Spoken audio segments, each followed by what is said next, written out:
Chapter 4 गदर आंदोलन के बारे में लिखा गया है। और गदर आंदोलन आइसोलेटेड नहीं था, इसकी सारी शाखाओं को इन्होंने बहुत अच्छे तरीके विस्तृत रूप से वर्णित कर गदर आंदोलन उत्कृष्ट राष्ट्रभक्ति से निपजा हुआ एक सामूहिक प्रयास था। इसको सिद्ध करने का काम इन्होंने अध्याय 4 के अंदर किया है।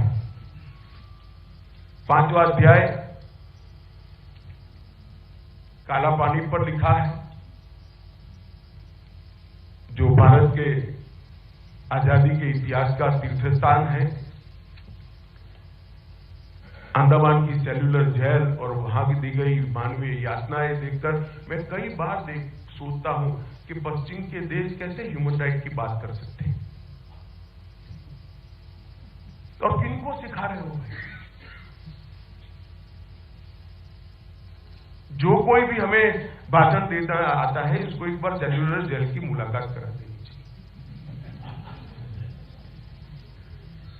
अनेक प्रकार के देश के अनेक हिस्सों से पकड़े गए स्वतंत्र सेनानी क्रांतिवीरों को एक ही जगह पे रखा गया।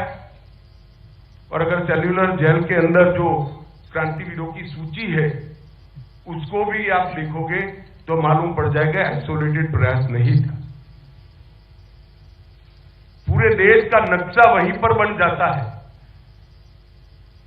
वो जेल में आज भी एक महिला कर्मी है, उसने हर जेल से आए हुए आजादी के लड़ाकों का नाम लिया, प्रदेश दिया और उसको जोड़कर पूरे भारत का नक्शा बनाया। एक भी प्रदेश बाकी नहीं है। भारत के हर प्रदेश से कोई न कोई कभी न कभी सेल्युलर जेल के अंदर गया है। सेल्युलर जेल में वो ही जाते थे जिनको मारने से ज्यादा नुकसान होता था। कोई उसको जिंदा रखने के लिए नहीं भेजते थे और जिंदा रखने का कोई मतलब ही नहीं रहता था, ऐसा जीवन वहां देते थे। तो इतना बड़ा प्रयास करने वाले व्यक्ति हर प्रदेश से आए, वो ही बताता है कि सशस्त्र क्रांति आइसोलेटेड एफर्ट्स नहीं था,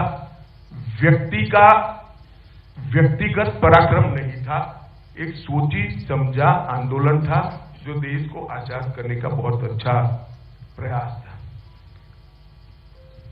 6ठे अध्याय में हिंदुस्तान रिपब्लिक एसोसिएशन के बारे में लिखा है। अंतिम 2 चैप्टर चटगांव शस्त्रागार के छापे और नेताजी की लड़ाई के बारे में लिखे हैं।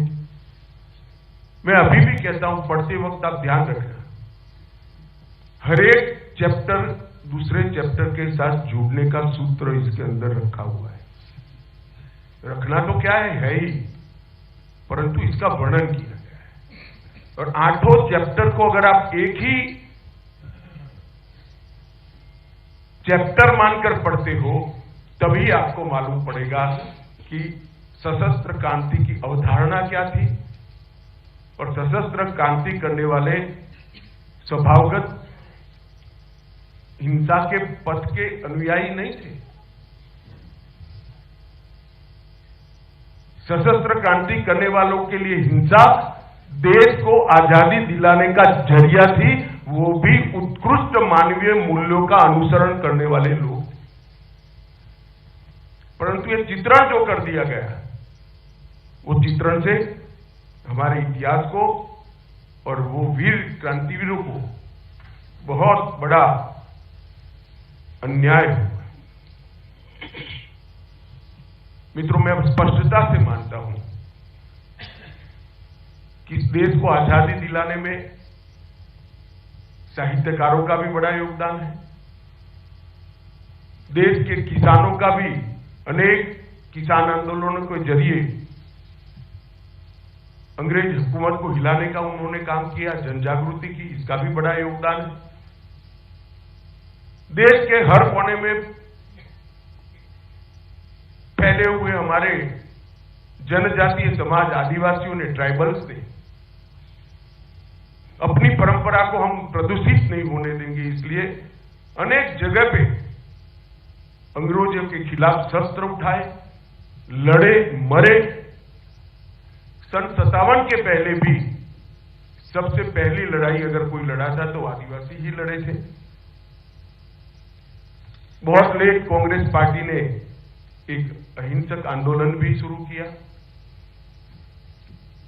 जिसमें पूर्ण स्वराज बहुत देरी से आया, मैं बताता हूं उसके बारे में बाद में।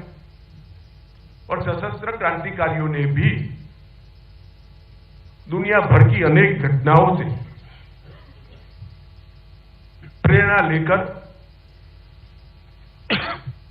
एक भगीरथ प्रयास किया था। हो सकता है कई घटनाओं का आप एनालिसिस करोगे तो आंदोलन असंगठित दिखेगा, परंतु वो देशभक्ति से प्रेरित था और सभी का लक्ष्य एक ही था, देश को आजाद कराना, अंग्रेजों को देश से निकालना। और आप इस पुस्तक को ध्यान से पढ़ोगे तो आपको मालूम पड़ेगा 1923 में ही सचिंद्रनाथ सन्याल ने भारत को रिपब्लिक बनाने का लक्ष्य रखा। मैं इसलिए कह रहा हूं कि जिन्होंने हाथ में हथियार उठाए थे वो स्वभावगत हिंसक नहीं थे, परंतु अंग्रेज के हाथ में बंदूक थी, इसलिए इसके सामने लड़ना एक हिंसा आदेश को आजादी दिलाने का एक जरिया बनाया था। कांग्रेस ने 1930 में पूर्ण स्वराज की मांग रखी और हिंदुस्तान रिपब्लिक आर्मी एचआरए ने न केवल पूर्ण स्वतंत्रता का लक्ष्य रखा, परंतु सार्वभौमिक वयस्क मताधिकार की भी वकालत उसी वक्त कर दी। मैं उनकी दूरदृष्टि का परिचय हो, इसके लिए आपको ये बात बताता हूं। उस वक्त कांग्रेस के अधिवेशनों में मताधिकार की चर्चा तो थी ही नहीं। आजादी कितनी मात्रा में अंग्रेजों से नेगोशिएशन कर प्राप्त की जाए, इसकी चर्चा चलती थी, परंतु उस वक्त न केवल संपूर्ण आजादी, हर वयस्क को मताधिकार, इसकी भी चर्चा की। और 20वीं सदी में ही शुरुआत में 1909 में वीर सावरकर ने कहा था, अगर सशस्त्र क्रांति को सफल होना है तो इसका अखिल भारतीय स्वरूप तय करना पड़ेगा। और उन्होंने अभिनव भारत की स्थापना इसी के लिए की थी। और देश आजाद होने के बाद अभिनव भारत को बंद करने वाले भी वीर सावरकर ही थे कि अब अभिनव भारत का उद्देश्य समाप्त हो गया। मैं इसलिए कह रहा हूं कि इसको छूट-फूट प्रयास कर हमने ये महान प्रयास का अवमूल्यन नहीं करना चाहिए। इसको किसी व्यक्ति की व्यक्तिगत देशभक्ति कहकर,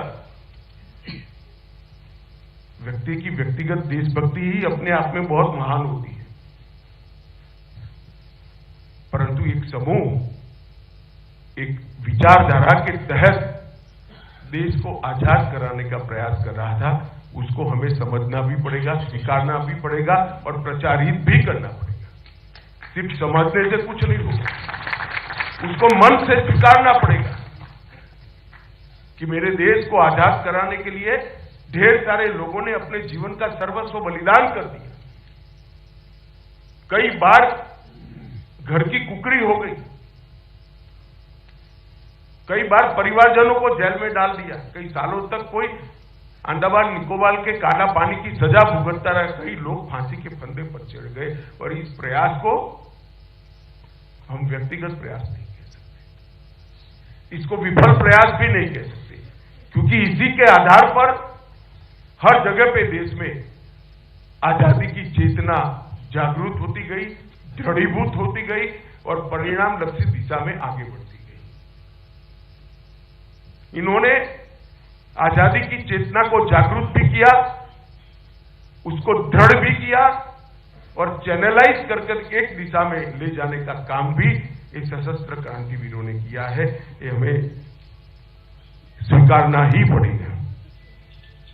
उनका network Germany, Singapore, Ireland, Canada, America और इंग्लैंड में भी नेटवर्क फैलाकर इन लोगों ने काम किया।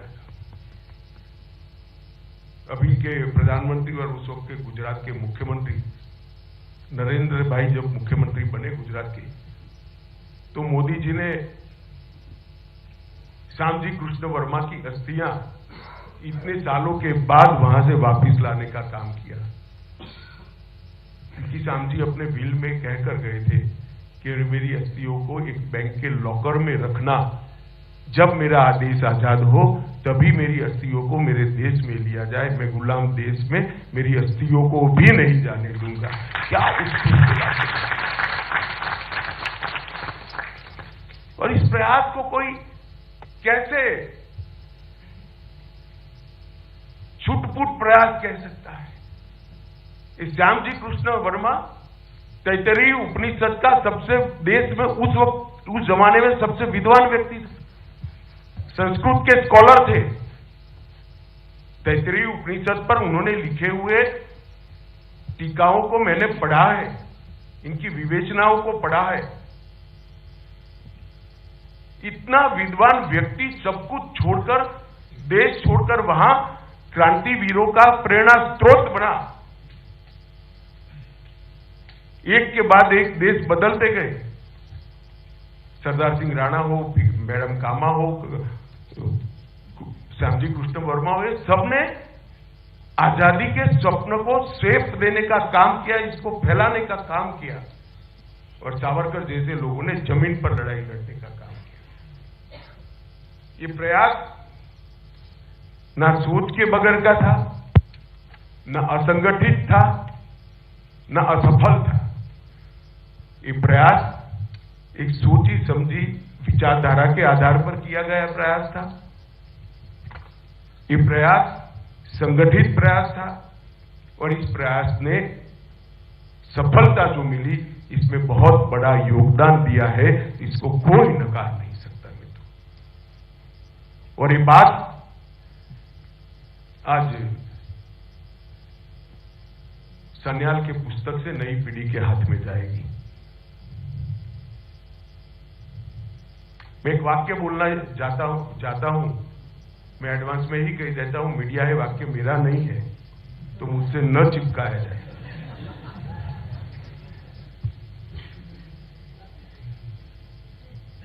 आजादी के आंदोलन की दोनों धाराओं को कुछ लोगों ने उस जमाने में एक्सट्रीमिस्ट बनाम मॉडरेट ये व्याख्या कर दिया और अरविंद घोष ने उनको नेशनलिस्ट बनाम लॉयलिस्ट कर दिया। अब ये मैं नहीं कह रहा हूं, श्री अरविंद घोष कह रहे थे। मैं नहीं मानता इस 130 करोड़ की आबादी में श्री अरविंद घोष की व्याख्या और उनके उद्देश्यों पर कोई भी सवाल उठा सकता है। मेरा बस इतना ही कहना है, मेरी कोई टिप्पणी नहीं। मगर हमने इतिहास को एक्सट्रीमिस्ट बनाम मॉडरेट की धारा से निकालकर वास्तवदर्शी बनाना पड़ेगा।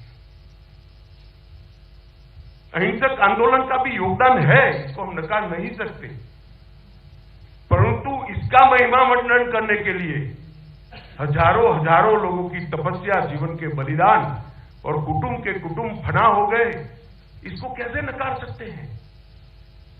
और उसको नकार कर देश का इतिहास नहीं बन सकता है।